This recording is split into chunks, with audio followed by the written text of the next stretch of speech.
Welcome back to the Battle Camp. Before I start, can you please hit that subscribe button? I'm trying to get to 100 subscribers before the end of March. So I'm going to keep pushing out the videos, and I need you guys, if you're watching, to hit the subscribe button, so we can all achieve this together as one big happy family. Anyway, so as we all know, Anthony Joshua is currently in the States, in New York to be more specific, and he's there for the Big Baby Miller press conference, which happened earlier this week. And since then, he's been doing a bit of a press tour in New York. And you may have watched a video of mine earlier on, one of the kind of earlier videos that I ever created, and it was about this heavyweight division and the narrative in the States about what the current situation is with the heavyweight division, and how Deontay Wilder has done a really good job of pushing out his version of events and giving the American public the impression that Anthony Joshua is avoiding a fight with Deontay Wilder. So that's the kind of prevailing narrative over in the States. And during that video of mine, I said that when Joshua goes over to the States, and I can't remember when I dropped that video that I'm referring to, I can't remember whether it was before the Big Baby Miller fight had been announced, or after it, or it may have been before the fight had been announced, but it was kind of an open secret within the kind of boxing world that the next fight was going to be with Big Baby Miller and in New York. But basically, the point I made at that time was, when Joshua and Eddie Hearn get over to the States, I what I think would be important and a good move for them would be to drum the message home, or their side of the story home, with when they get the chance to get in the room with mainstream media outlets. And I mentioned, places like ESPN, with Max Kellerman, or the Breakfast Club, and things of that nature, basically. Because, like I said just a minute ago, in order to kind of break down the narrative that Joshua is afraid or avoiding a fight with Deontay Wilder, the only way to do that is to kind of get your version of events out there. And I suppose the only way to do that is, if you're trying to get your version of events out there, is to do it firsthand, to do it yourself. There's no better opportunity than this week, when Anthony Joshua and Eddie Hearn went on this kind of mini press tour. I don't know if they're still doing it, but I saw an interview that he did with Sway. And Sway is, what a guy Sway is, man. Fucking hell. I remember him being on TV from when I was in high school, and I'm not in high school anymore, as you can probably tell by the way I speak. And he's always been about, and I'm just a fan of him. He's a good host and whatnot. But anyway, that's by the by. So I saw an interview of Joshua's with Sway yesterday, and I saw Joshua sit down with Charlemagne the God and DJ Envy at the Breakfast Club earlier on today. And if I'm honest, I expected more from Anthony Joshua. Um, he's not a stupid man. He's intelligent, is Anthony Joshua. You can tell that by the way he carries himself, and the way he speaks, and um, the way he constructs his sentences, and the way he answers questions, even difficult questions. I've seen that side of him, because I've watched many of his interviews that he's done with media outlets here in the UK. And I expected him to quite eloquently kind of put his side, or his version of events, forward, and kind of give his side of the story, um, when he was questioned about the fight with Deontay Wilder and why it hasn't happened yet. And sure enough, those questions came his way when I watched the Sway interview and the Breakfast Club interview this morning. And I was just disappointed in Anthony Joshua's responses. They were quite tame. Um, he kind of just, one of the things he kind of did was, he said, it's both of our faults the fight hasn't happened. maybe I've done something wrong, maybe Wilder's done something wrong, which is a fair and open-minded way of thinking about things. But I'm 100% certain Joshua is well aware of the things that Wilder has said about him in the media, whether it's with the Boxing Voice, whether it's with ESPN, whether it's with that bird he had this interview with. I can't remember her name, but Wilder's kind of spoken out quite heavily about Joshua, and I'm certain that Joshua knows what the narrative is that Wilder is pushing against Anthony Joshua, and kind of making it known that from his point of view, Joshua doesn't want to fight Deontay Wilder. And I wanted Joshua to really kind of, and he didn't have to be nasty about it. There was no requirement to be rude and kind of be derogatory towards Deontay Wilder and Tyson Fury and whoever else. That's not what I'm saying. What I'm saying is to be a bit more kind of stern in kind of backing yourself, if that makes sense. I just didn't see enough of it, and that's what disappointed me. Now, you can check out the videos for yourself. I'm not going to go through, the questions that he was asked and how he answered them and how I think he should have answered them, because far be it for me to fucking tell him how to do things, because obviously I don't know all the ins and outs of everything that's gone on, etc. But I just think when someone's being asking you a direct question about about why aren't you fighting Deontay Wilder? If you've got belief and conviction in your version of events, I'd expect you to be more forthcoming in defending yourself.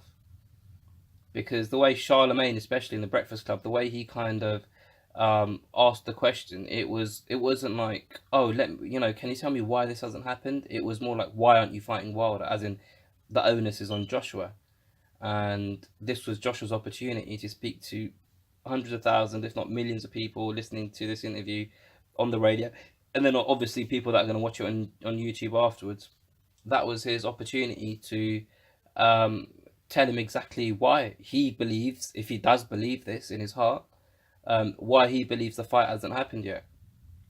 And I don't think he took that opportunity. If I'm honest, it's a bit of a shame, because in my mind I thought if if if the message that Eddie Hearn has been giving in all the kind of interviews he's had with boxing outlets, if Joshua and Eddie Hearn were able to get that message out in the mainstream media in the United States of America, in my mind, I felt like that would create more pressure on Deontay Wilder to kind of to not just take the fight with Joshua, but it would put him in a position where people are looking at Wilder now and saying, well, okay, well, what Joshua's saying, it makes sense. He offered you a career high payday. He offered you the opportunity to fight in front of the biggest crowd you'd ever have fought in front of, and he offered you the opportunity to take the 3 belts that he has off of him and become the undisputed heavyweight champion of the world. Where in that is there an issue or a problem? And to be fair, Joshua did say that, but he said it in and amongst, oh, well, it's all negotiation, and maybe I made errors and maybe he made errors, and we need to come together. The fight's gonna happen. And he even mentioned about after he beat, or if he beats Big Baby Miller, Luis Ortiz is a name he's looking at. He was tame in his own defense of himself. And I think personally that if he was more aggressive in the words he used, and more aggressive in showing that his desire is to fight Wilder, and he believes that it's Wilder's fault that the fight hasn't happened yet, then that would put more pressure on Wilder to be more what's the right word, to be more invested in fighting Joshua. Like the public opinion would sway a little bit more towards Joshua, which would make it more difficult for Wilder to avoid fighting Joshua. On the other hand, perhaps the reason why Joshua is doing this is because he wants there to be calm in the division at the moment, and he wants, when they do get, when he fights Big Baby Miller, and when when Wilder fights Fury, or if he fight, it looks like he's going to be fighting someone else now. So whenever whoever Wilder fights in June, or whenever he's going to fight, perhaps after that, maybe he wants it to be kind of a bit more peaceful, so negotiations can go smoother. And here's the last one. Here's another option, and here's another possibility. Perhaps Joshua just doesn't want the fight yet. Perhaps he isn't being aggressive in his pursuit of Wilder because he just doesn't want to fight Wilder. And that's a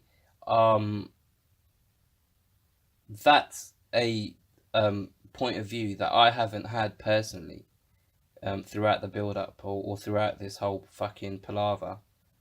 But just the way Joshua's carrying himself, it's put that little doubt in my mind.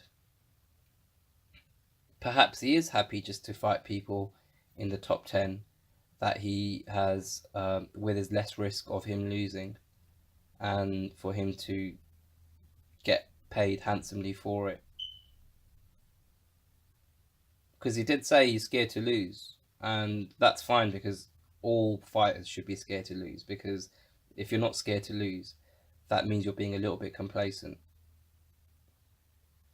So maybe that is a possibility after all this. Who knows? I'm still not saying 100% Joshua don't want the fight, but I expected more from him. And giving, just to play devil's advocate or whatever, and giving Joshua the benefit of the doubt, every move he's made in this in his journey to be the kind of the highest paid heavyweight boxer on the planet at the moment, in his journey, he said it himself, he's been very strategic, and he's made moves when he felt it's the right time to make a move. He's taken risks, like when he fought Klitschko quite early on in his career, and he's taken less money than he perhaps should have. Like when he fought Martin, he said it in that interview today, he should have got, he took less of a purse than he was due to ensure that he gets a title fight in his 16th fight. So he's obviously a very intelligent man, and he's got intelligent people behind him. So maybe this is a strategy that they're deploying at the moment to try and calm things down in the heavyweight division, to try not to be so aggressive, and kind of to try and lessen the conflict in the division at the moment, to help the negotiation period going forward, after Joshua fights and after Deontay Wilder fights whoever he's going to fight. Who knows? Obviously, none of us know the answers to these questions. I'm just giving you guys the different kind of schools of thought, or the different kind of thoughts that went through my mind when I was watching these interviews. Because like I said in the beginning of this video, I thought this was a great opportunity for Joshua to put some pressure back on Wilder, and he didn't take it. And I'm not sure why. Because Eddie Hearn, the way Eddie Hearn kind of talks about the situation, it's very kind of aggressive, and he really fights the corner of Joshua and himself, and that's his job because he's a promoter. But as a fighter, you also have to be able to talk and not necessarily big yourself up, but you have to be able to, fight your own corner, not just in the ring, but verbally as well. And yeah, I just feel like I don't understand. I don't understand why he didn't take that opportunity, I suppose, is what I'm trying to say. Let me know what you guys think. Comment below if you've seen the videos. If you haven't, they're very easy to sign up to find. I won't put the links in the description. All you've got to do is type in Sway and Anthony Joshua, or Breakfast Club and Anthony Joshua, and the fuckers will turn up. If you can't find them, you're just thick. So that's on you. That's not on me. But have a watch of the interviews and let me know what you think. Also, one other thing. There was this guy called Mad Dog. If you type in Mad Dog Sports Anthony Joshua, there was like this 5 minute snippet that I saw, and it was for Sirius XM, which is, I don't know, it's like a satellite radio network in America, I think. And that felt like it was hotting up a little bit, and it was heating up nicely because he's a sports guy. So obviously he was asking more pertinent questions to the heavyweight division than Charlemagne or Sway or DJ Envy were. And I've only seen like a little snippet of that, but I definitely recommend checking that out because I think Joshua was a little bit more kind of forthcoming with his opinions in that interview. But it's just a shame because I don't think a lot of people would have seen it. Um, which is why I was saying in the mainstream, it's his opportunity in the mainstream to get his narrative out there, and I just don't think he's taken that opportunity. Anyway, so yeah, let me know what you guys think. Put your comments below. Please share this with your friends. Please like, and please, can you subscribe? And I'll catch you next time.